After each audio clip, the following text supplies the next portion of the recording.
میں حسیب خان آپ کی خدمت میں حاضر ہوں لرننگ سپیریئر لائف سٹائل کے پلیٹ فارم سے. لرننگ سپیریئر لائف سٹائل ایک انیشیٹو تھا office of engagement and communication کا. Last year we started up with this idea کہ ہمیں لوگ رمضان کے مہینے میں جہاں پہ ایک اپنی سول کو آپ دوبارہ ریوائٹلائز کرتے ہیں اور آپ انرجائز کرتے ہیں اور آپ یہ کہتے ہیں کہ یہ this is a moment, this is a month to explore your own self, اور اپنے آپ کو آپ کس طریقے سے ڈیولپ کرتے ہیں, یہ سب سے زیادہ امپورٹنٹ بات ہے. اب پچھلے سال میں ہمیں یہ دیکھا کہ بہت سے ہمارے اسٹوڈنٹس نے ہمیں سوالات کیے اور ہمیں لگا کہ ان سوالات کے جواب ہمارے اسلامک اسکالرس کو دینا چاہیے, اور وہ ایسے اسلامک اسکالرس جن کا جو کہ عبور حاصل رکھتے ہوں اس کوشچن میں یا اس کیٹیگری کے اندر. اسی وجہ سے ہمارا آئیڈیا ڈیولپ ہوا and we started up with learning superior life style. ایک سال گزرا اور ایک سال کے بعد اب اس سال دوبارہ we have started up with this web series, webinar series کے ساتھ ہم نے شروع کیا. اس میں جو پہلا تھا وہ ہمارا rights and responsibilities of youth تھا. دین اس کے بعد وی ٹاکڈ اباؤٹ ہمارا مینٹل ہیلتھ کی بات کی گئی, ڈپریشن اینڈ مینٹل ہیلتھ کے اوپر ہم نے کل کا سیشن تھا. تو آج کا سیشن جو ہے وہ ہمارا ہے جی manners of voicing differences of opinion.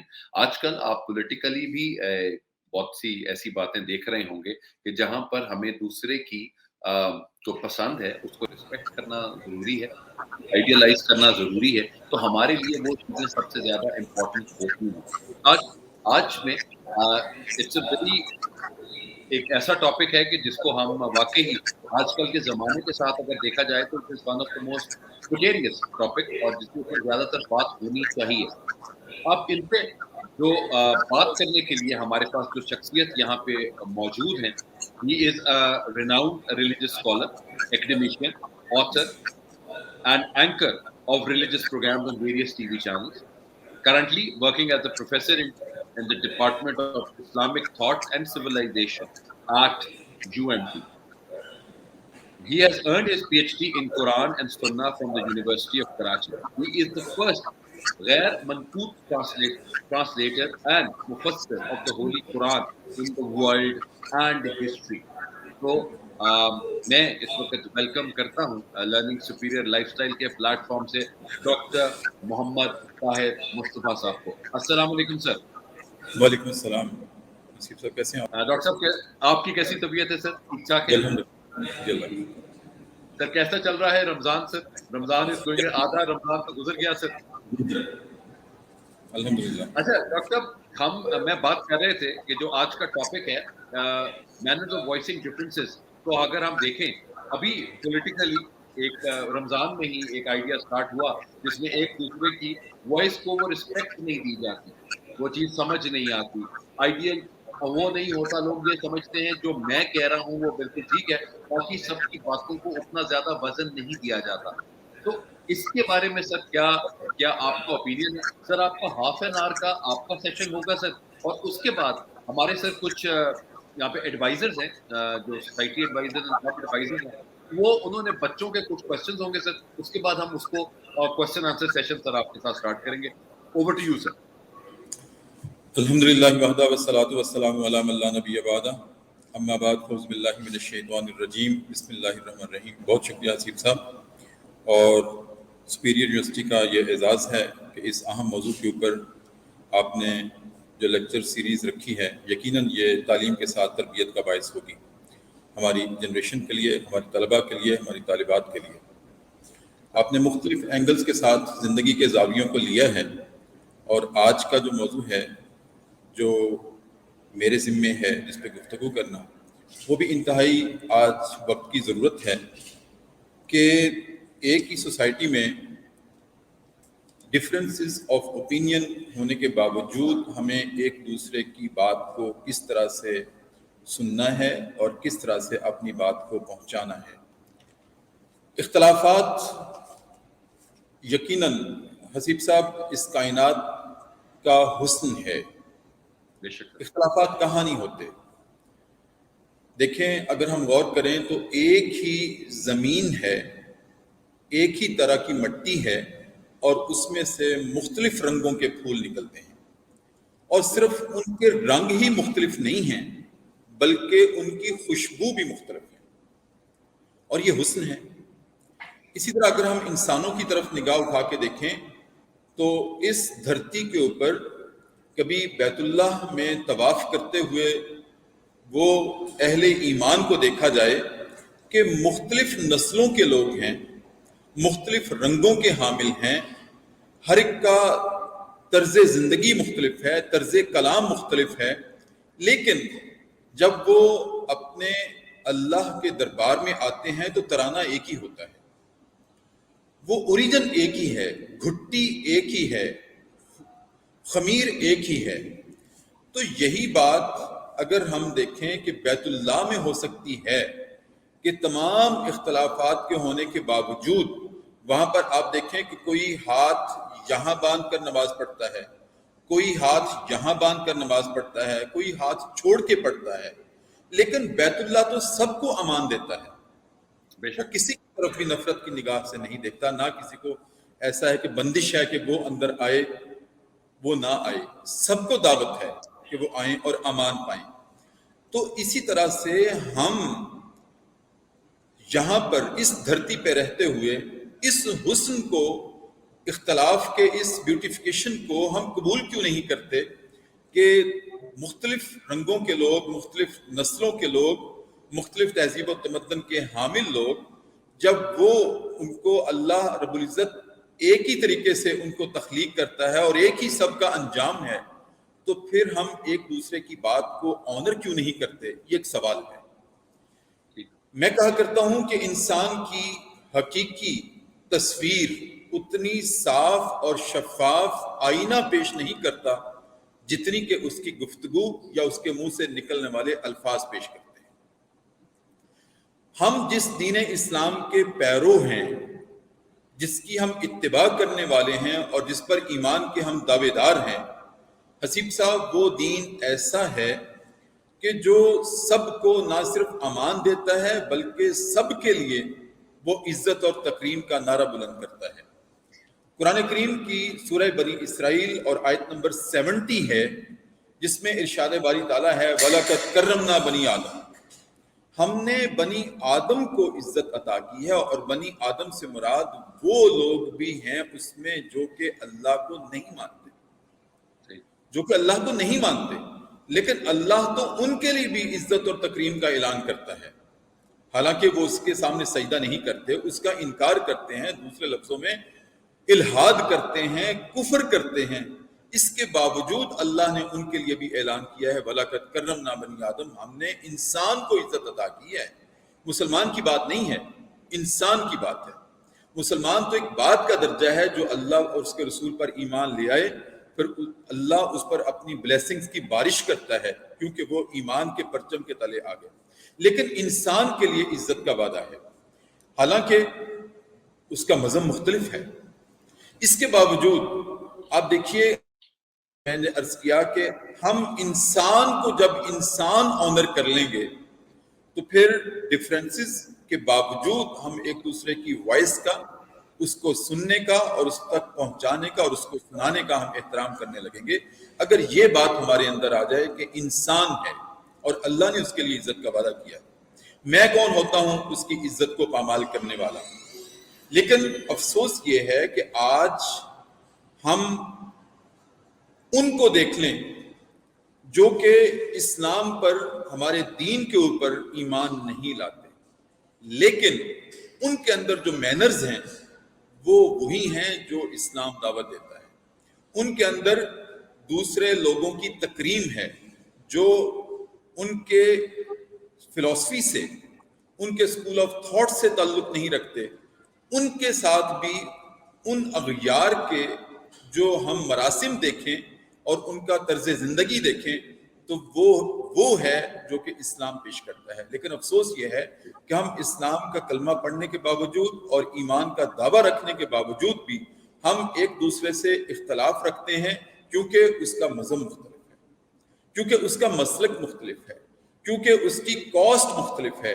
ہم کاسٹ کے اوپر، رنگ و نسل کے اوپر ایک دوسرے کو مرنے مارنے پہ تیار ہوتے ہیں، بات کو سننا تو درکنار ہم برداشت نہیں کرتے۔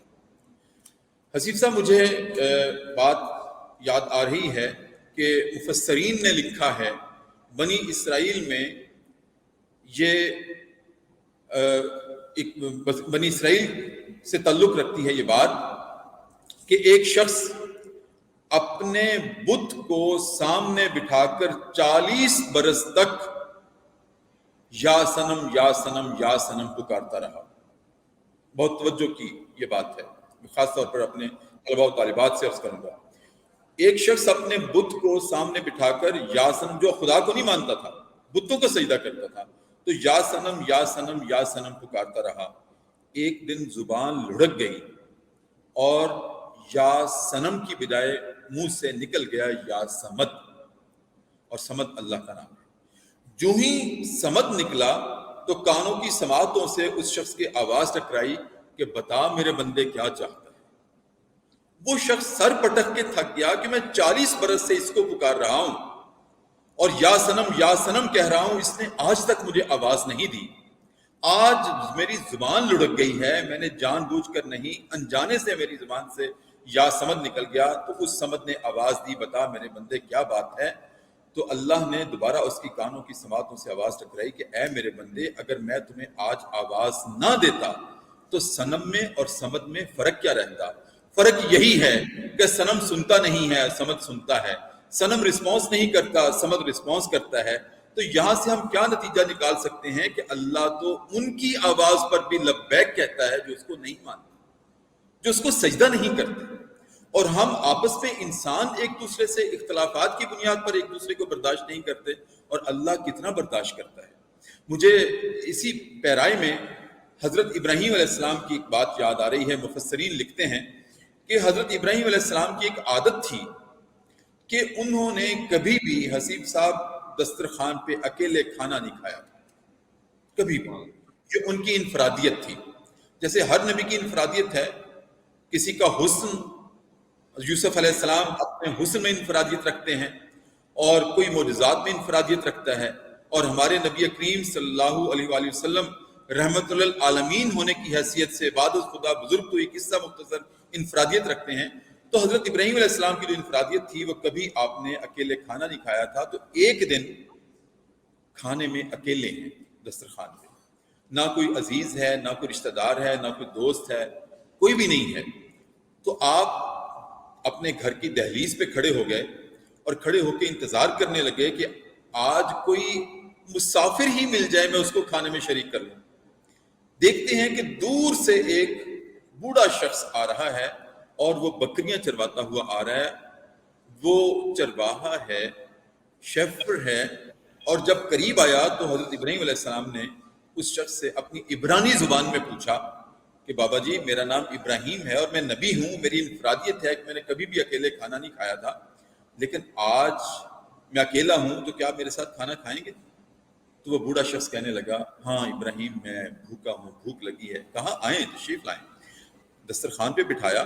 تو حضرت ابراہیم علیہ السلام نے اس وقت، تمام انبیاء کا ایک وتیرہ تھا کہ کوئی بھی کام شروع کرنے سے پہلے عادت تھی اور حکم الہی تھا کہ کوئی بھی کام شروع کرنے سے پہلے بِاسْمِهِ تعالی کہا جاتا تھا. بسم اللہ الرحمن الرحیم تو ہم اس وقت کہنے لگے جب سورہ نمل میں ہمارے نبی پر یہ آیت اتری اور ہمارے نبی نے یہ تلقین کر دی کہ تم یہ آیت پڑھ لیا کرو کوئی بھی کام شروع کرنے سے پہلے. تو حضرت ابراہیم علیہ السلام نے بِاسْمِهِ تعالی کہا کہ اللہ کے نام سے شروع. جو وہ دوسرا شخص تھا، جو بوڑھا شخص جس کو کھانے میں شریک کیا تھا، وہ خاموش رہا. جب خاموش رہا تو حضرت ابراہیم علیہ السلام نے پوچھا کہ بابا جی میں نے تو کھانا شروع کرنے سے پہلے اللہ کا نام لیا ہے، آپ نے کیوں نہیں لیا؟ تو اس بوڑھے شخص نے بے دھڑک کہہ دیا کہ ابراہیم میں تیرے خدا کو مانتا ہی نہیں، میں کیوں تیرے خدا کا نام لوں؟ میں تو بت پرست ہوں، میں کیوں نام لوں؟ حضرت ابراہیم علیہ السلام نبی تو تھے، رسول تو تھے، لیکن ساتھ بشر بھی تھے، اور بشر ہونے کی حیثیت سے ان سے یہ بات برداشت نہیں ہوئی کہ یہ شخص میرے خدا کو نہیں مانتا. بازو پکڑا، چلتا کیا، اور جب چلتا کیا کہا کہ اگر تو میرے خدا کو نہیں مانتا تو تجھے میرے ساتھ کھانا کھانے کا کوئی حق حاصل نہیں ہے.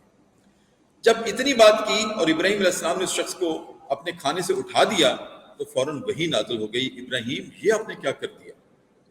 ابراہیم آپ تو میرے نبی ہیں، آپ تو ایک نمونہ ہیں، آپ تو ایک اسوہ ہیں، آپ نے یہ کیا کر دیا کہ اس میرے ایک بندے کو کھانے سے اٹھا دیا جو تیرے مذہب سے تعلق نہیں رکھتا, جو تیرے مذہب سے اختلاف کرتا ہے, اس کو تم کھانا نہیں کھلا سکے.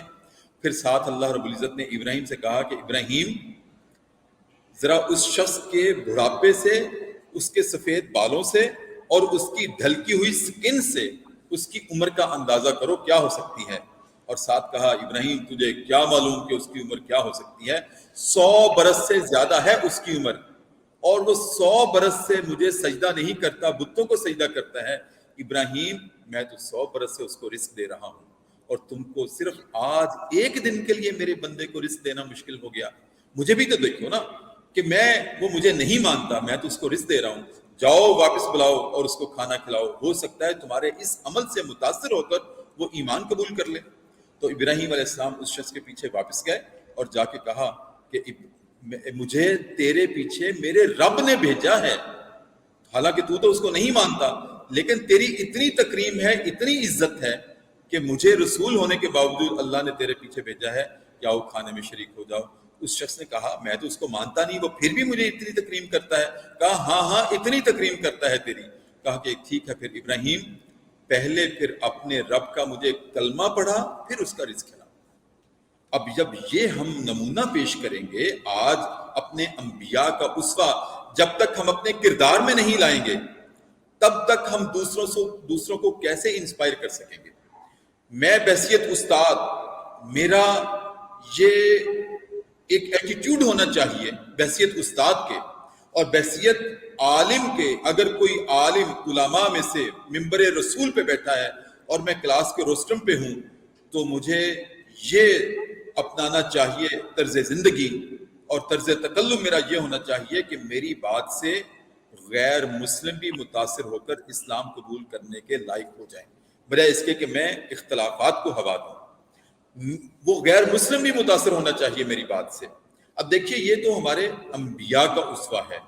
نبی کریم صلی اللہ علیہ وآلہ وسلم جن کا ہم کلمہ پڑھتے ہیں اور جن کے امتی ہونے کا دعویٰ کرتے ہیں, وہ ان کا طرز طریقہ کیا تھا, ان کا طرز زندگی کیا تھا کہ جب آپ کے پاس نجران سے عیسائیوں کا وفد آتا ہے, نجران سے عیسائیوں کا وفد آتا ہے تو آپ ان کو مسجد نبوی میں سٹے کرواتے ہیں اور ان کی میزبانی کرتے ہیں, ان کی تکریم کرتے ہیں اور ان کو کھانا کھلاتے ہیں اور ان کو عزت و آبرو کے ساتھ ان کے ساتھ پیش آتے ہیں تاکہ وہ متاثر ہوں.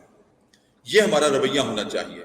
مجھے ایک بات یاد آ رہی ہے کہ میرے عزیز طلباء و طالبات کہیں گے یہ تو انبیاء کی بات ہے, ہم انبیاء کو کیسے پہنچ سکتے ہیں, ہم تو صحابہ کو کیسے پہنچ سکتے ہیں, ہم تو ایک عام انسان ہیں. تو مجھے بات یاد آ رہی ہے ہمارے اسلاف میں, ہمارے بزرگوں میں سید عطا اللہ شاہ بخاری ایک بہت معتبر نام ہے. آپ خطیب العصر تھے. ابھی ماضی قریب میں ہندوستان میں بر صغیر میں بڑے ایک شعلہ بیاں خطیب بھی تھے. تو ایک جگہ امیر شریعت نے رات کو تقریر کی اور صبح ناشتہ کر رہے تھے. جب ناشتہ کر رہے تھے تو علماء کی بارات ساتھ بیٹھی ہے. دیکھتے ہیں کہ سامنے ایک خاکروب, حسیب صاحب خاکروب, جس کو ہم اپنی زبان میں چوڑا بھی کبھی کہتے ہیں, کبھی بھنگی کہتے ہیں, کبھی عیسائی کہتے ہیں. اس کے ہاتھ میں وہ بوکر ہے, جھاڑو ہے, تو وہ بھی کھڑا ہے. شاہ جی کھانا کھا رہے ہیں امیر شریعت, اور جب کھانا کھاتے کھاتے آپ کی نظر اس خاکروب میں کی آنکھوں میں پیوست ہوئی, اس کو بلایا اور بلا کے کہا بیٹا آ جاؤ تم بھی کھانے میں شریک ہو جاؤ. جب وہ قریب آیا تو ہاتھ میں وہ جھاڑو تھا اور کانپتے کانپتے ہاتھوں سے کہنے لگا شاہ جی میں تو عیسائی ہوں, میں تو خاکروب ہوں, میں تو صفائی کرنے والا ہوں. تو امیر شریعت نے کیا کہا کہ بیٹا کام تو دونوں کا ایک ہے, تم زمین کی صفائی کرتے ہو, میں صرف دلوں کی صفائی کرتا ہوں. بیٹا بھوک تو تمہیں بھی لگتی ہے اور بھوک مجھے بھی لگتی ہے. کیا ہوا تم عیسائی ہو, کیا تو ہوا تم کرسچین ہو, بیٹا بھوک تو سب کو لگتی ہے, بحیثیت انسان اللہ نے ہمیں پیدا کیا ہے. تو بیٹا آؤ ہاتھ دھو میرے کھانے میں شریک ہو. تو یہ ہمارے لیے ایک بہت بڑا اسوہ ہے کہ امیر شریعت نے, میرے ابا جی ان کے ساتھ رہے تو وہ گواہ ہیں کہ شاہ جی نے ایک لقمہ روٹی کا توڑا اور شوربے میں ڈبو کر اس عیسائی خاکروب سے کہا کہ بیٹا اپنا منہ کھولو. جب منہ کھلوایا تو کہا بیٹا اپنے منہ سے آدھا لقمہ کاٹ لو اور آدھا لقمہ کٹوا کر اپنے منہ میں ڈال دو. آج ہم کرتے ہیں ایسے؟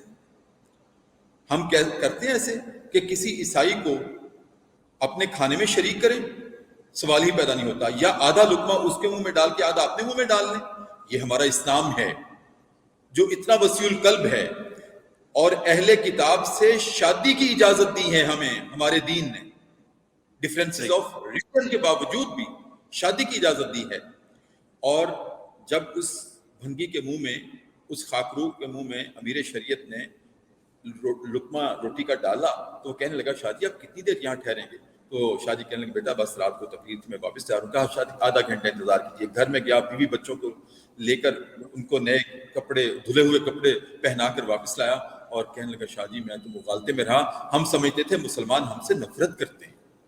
اگر آپ کا اسلام اتنا وسیع القلب ہے کہ آدھا لقمہ میرے منہ میں ڈال کر آدھا لقمہ اپنے منہ میں ڈال لیتا ہے تو شاہ جی مجھے کلمہ پڑھا دیں، میں مسلمان ہونا چاہتا ہوں.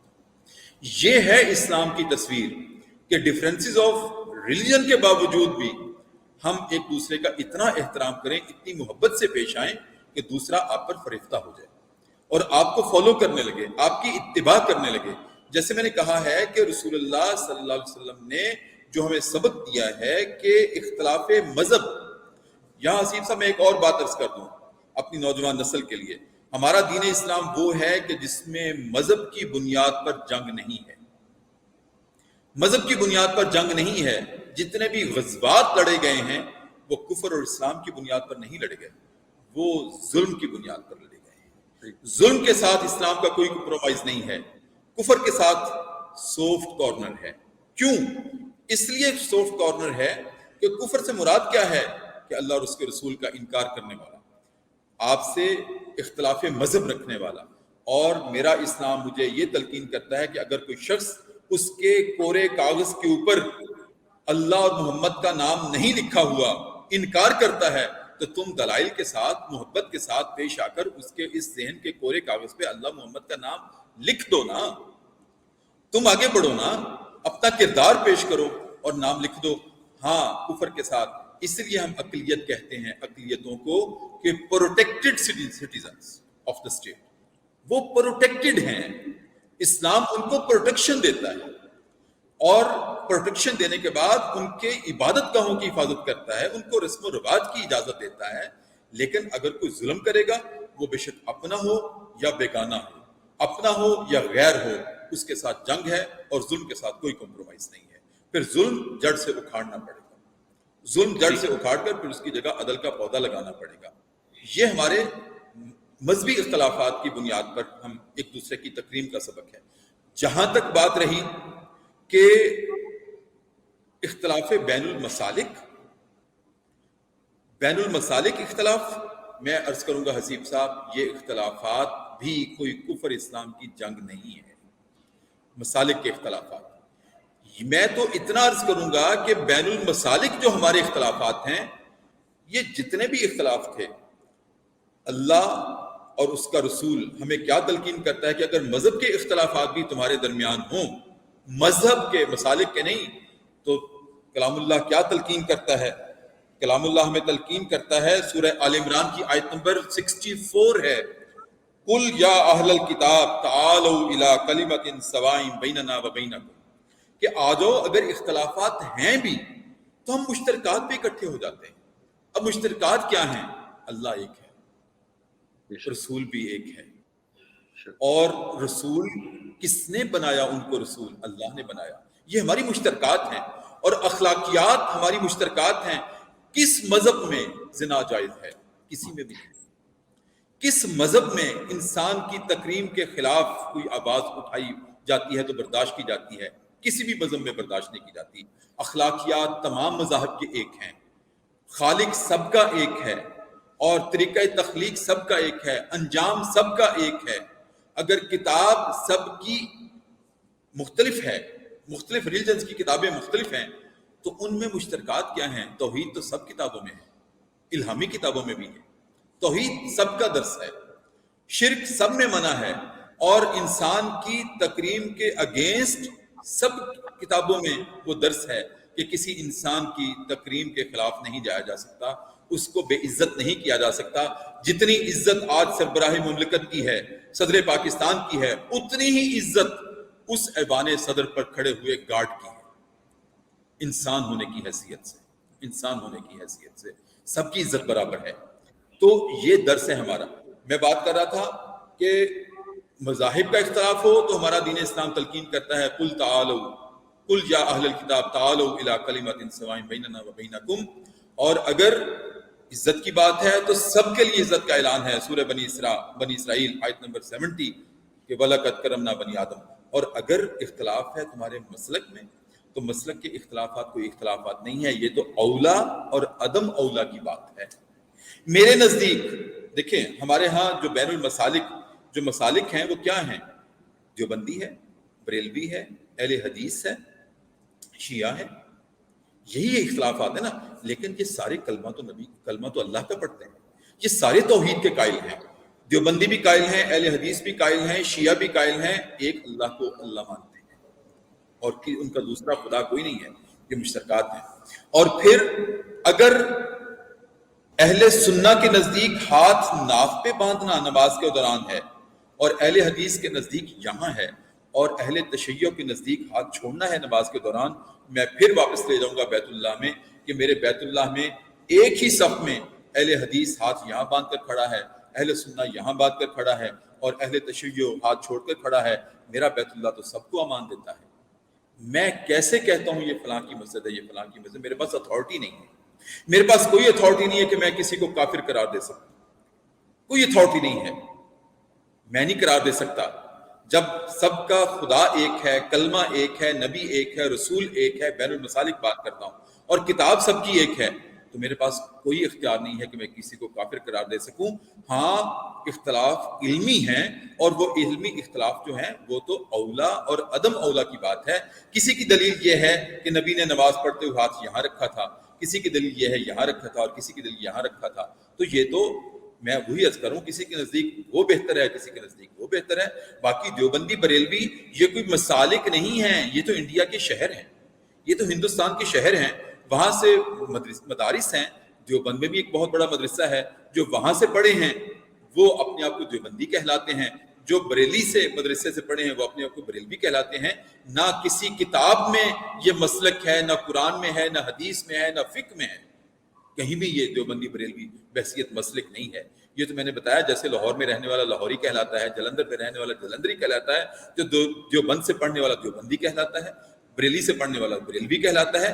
یہ کوئی اختلاف تو نہیں ہے، یہ تو حسن ہے، یہ تو کائنات کا حسن ہے کہ اللہ نے اپنے نبی کی تمام سنتوں کو زندہ رکھا ہے۔ جیسے نبی کریم نے رفع یدین کیا، ہاں کیا، کب کیا؟ جب آپ کی صفوں میں منافقین تھے، اور جب منافقین چھٹ گئے تو آپ نے رفع یدین چھوڑ دیا۔ تو اللہ نے اپنے نبی کی اس سنت کو بھی زندہ رکھا جب آپ نے رفع یدین کیا، اور اس سنت کو بھی زندہ رکھا جب آپ نے چھوڑ دیا۔ یہ تو ہمارے دین کا حسن ہے، یہ تو بیوٹیفیکیشن ہے، یہ تو مختلف قسم کی مہک ہے، یہ تو مختلف قوس قزح کی روشنیاں ہیں۔ جب یہ روشنیاں اس کائنات میں پھیلتی ہیں تو یہ اس کو خوبصورت بناتی ہیں۔ تو آج میں بات کرتا ہوں کہ ہم جو ایک دوسرے کی بات کو برداشت نہیں کرتے اختلاف مذہب کی بنیاد پر، وہ بھی مشترکات پر جمع ہونے کی اللہ رب العزت نے ہمیں دعوت دی ہے۔ بین المسالک اختلافات، میں نے کہا کہ اختلافات ہے ہی نہیں۔ باقی آج جو کچھ ہمارے وطن عزیز میں ہم ایک دوسرے معاشرے میں ہو رہا ہے کہ ہم ان اختلافات کی بنیاد پر، سیاسی اختلافات کی بنیاد پر ہم ایک دوسرے کو گالم گلوچ ہوتے ہیں، ہم ایک دوسرے پر تانا زنی کرتے ہیں، ہم ایک دوسرے پر برے الفاظ کا استعمال کرتے ہیں۔ ہمارے دین نے، ہماری کتاب نے، کلام اللہ نے تو عام حالات میں بھی اختلاف کے باوجود، اختلاف ہونا تو بہت دور کی بات ہے، اس کے بغیر بھی ہمیں وَلَا تَنَابَزُوا بِالْأَلْقَابِ، کسی کو برے نام سے نہ پکارو، یہ سورہ الحجرات ہے۔ کون ڈینائی کر سکتا ہے کہ کوئی کسی کی غیبت نہ کرے، کوئی کسی کا مذاق نہ اڑائے؟ مذاق جائز ہے، مذاق بین ہے۔ مذاق میں کسی کی توہین ہوتی ہے، کسی کی اہانت ہوتی ہے۔ اتنی چھوٹی سی بات کو میرا دین اسلام برداشت نہیں کرتا، اتنی چھوٹی سی بات کو۔ تو کیا سیاسی اختلاف ہونے کے باوجود، رنگ و نسل کے اختلاف ہونے کے باوجود، دیکھیں اختلافات کے بھی آداب ہیں، اختلافات کے بھی آداب ہیں. ہمارے ہاں شیعہ سنی اختلافات ہیں، ایک دوسرے پر جیسے میں نے عرض کیا کفر کے فتوے ہیں. یہ اختلافات مٹ سکتے ہیں اگر ایک روایت بھی یکم محرم کو ہم بیان کر دیں، میرے سنی علماء بھی بیان کر دیں اور اہل تشیع علماء بھی بیان کر دیں، وہ ایک روایت بیان کر دیں تو تمام اختلافات مٹ سکتے ہیں. وہ روایت ہے کیا؟ وہ روایت یہ ہے کہ ایک مرتبہ حضرت عمر بن خطاب رضی اللہ تعالی عنہ کے پاس کوئی غنیمت کا مال آیا. بڑی توجہ سے سننے والی بات ہے. غنیمت کا مال آیا تو آپ نے تقسیم کیا. تقسیم جب کیا تو حضرت عمر کا اپنا بیٹا عبداللہ بن عمر بھی پاس بیٹھا تھا اور ساتھ ہی حسن اور حسین کریمین وہ بھی بیٹھے تھے. تو حضرت عمر بن خطاب رضی اللہ تعالیٰ عنہ نے مال غنیمت کی تقسیم کی ابتدا جو تھی وہ کی حضرت حسن اور حسین سے کی. اور جب حسن اور حسین سے وہ تقسیم کی ابتدا کی تو اپنا بیٹا اس نے گلہ کیا کہ ابا جان، میں عبداللہ بن عمر آپ کا بیٹا تھا، آپ نے مجھے اگنور کیا اور حسن اور حسین کو آپ نے مال غنیمت کی تقسیم کے وقت ترجیح دی اور ان کو پہلے آپ نے دیا. تو جب یہ گلہ کیا حضرت عمر کے بیٹے نے تو حضرت عمر نے کہا، بیٹا تم حسین کی ماں جیسی ماں تو لاؤ، بیٹا تم حسین کے ابا جیسا ابا تو لاؤ. بڑی قابل غور بات ہے. بیٹا تمہارا ابا عمر ہے اور حسین کا ابا علی ہے، تم اس کے باپ جیسا باپ تو لاؤ. پھر پرائورٹی جتانا مجھے، پھر ترجیح کا گلہ کرنا. تو جب یہ بات ہوئی تو حضرت حسن اور حسین نے اپنے بابا سے کہی کہ بابا جان، آج ہم حضرت عمر بن خطاب رضی اللہ تعالیٰ عنہ کے پاس تھے تو انہوں نے ہمیں مال غنیمت عطا کیا اور ساتھ ہی جب ان کے بیٹے نے گلہ کیا تو انہوں نے یہ بات کہی کہ تم حسین کے ابا جیسا ابا تو لاؤ. تو حضرت علی نے کہا، عمر کی کیا بات ہے. اب دیکھیں یہاں کہاں اختلاف ہے. کہا کہ عمر کی کیا بات ہے، العمر سراج الجنہ، عمر تو جنت کے چراغوں میں سے ایک چراغ ہے. یہ حضرت علی کا قول ہے حضرت عمر کے بارے میں. اچھا، اب جب یہ بات کہی اپنے بیٹے سے کہی، حضرت حسین رضی اللہ تعالیٰ عنہ سے کہی حضرت علی نے، تو حضرت حسین بھاگے بھاگے آئے اور حضرت عمر کے پاس آ کر کہا کہ امیر المومنین، میرے ابا نے آپ کے بارے میں یہ بات کہی ہے کہ العمر سراج الجنہ، کہ عمر تو جنت کے چراغوں میں سے ایک چراغ ہے. تو حضرت عمر خوش ہوئے، کہا کہ بیٹا واپس جاؤ اور اپنے ابا سے کہو کہ یہ جو بات کہی ہے نا یہ وہ لکھ دیں، وہ لکھ دیں. جب وہ لکھ دیں گے تو میں اس کو اپنے کفن کے اندر رکھوں گا، یہ میرے لیے جنت کی ضمانت ہے کہ میں جنت کا ایک چراغ ہوں. حضرت علی کا قول میرے لیے ایک ضمانت ہے، ایک سند ہے، انہیں کہیں لکھ دیں. جب آپ واپس گئے تو اپنے بابا سے کہا کہ بابا حضرت عمر کہتے ہیں کہ یہ بات لکھ دیں. انہوں نے لکھ دیا اور حضرت عمر نے وصیت کر دی کہ جب میں مروں تو میرے کفن میں حضرت علی کی یہ شہادت رکھ دی جائے تاکہ میں جنت میں چلا جاؤں. دیکھیں اتنی محبت حضرت عمر کی اور حضرت علی کی تھی، اور آج ہم اسی بین المسالک اختلافات کی بنیاد پر ہم صحابہ کو بھی نہیں بخشتے، عام انسانوں کو تو دور کی بات ہے. تو بس میں یہی عرض کرنا چاہ رہا تھا کہ حسیب صاحب کہ میرا دین بین المذاہب اختلافات کی بات ہو تو مشترکات پر جمع کرتا ہے کہ کوئی اختلاف نہیں ہے، آ جائیں ہم ایک دوسرے کے ساتھ اخلاقیات کا معیار تو قائم کر سکتے ہیں. آج مجھے بتائیں کہ ہم کسی دوسرے ملک میں چلے جائیں. میں خود حسیب صاحب 2 مرتبہ ایران گیا ہوں اور میں اپنا آئی وٹنس شہادت آپ کے سامنے رکھتا ہوں کہ میں نے ایران میں ایک ہی مسجد میں نماز پڑھی. وہاں شیعہ بھی نماز پڑھ رہے تو ہاتھ چھوڑ کے پڑھ رہے تھے اور میں ہاتھ باندھ کے پڑھ رہا تھا. نہ وہ مجھے دیکھ کر حیران ہوئے نہ میں ان کی طرف دیکھ کر حیران ہوا. وہ تو کوئی پریشانی ان کو لاحق نہیں ہوئی کہ یہ سنی نماز پڑھ رہے ہیں ہماری مسجد میں. لیکن آج افسوس ہے کہ ہم اپنے وطن میں ہم نے مسجدوں پر لیبل لگایا ہوا ہے، یہ فلاں کی ہے، یہ فلاں کی ہے، یہ فلاں کی. بیت اللہ کس کا ہے؟ بہت شکریہ. میں اسی پر thank you very much doctor صاحب، آپ کی گفتگو سے بہت زیادہ مستفید ہوئے ہم لوگ. ہماری سر جو میرا ایک سوال ہے، اس کے بعد پھر ہم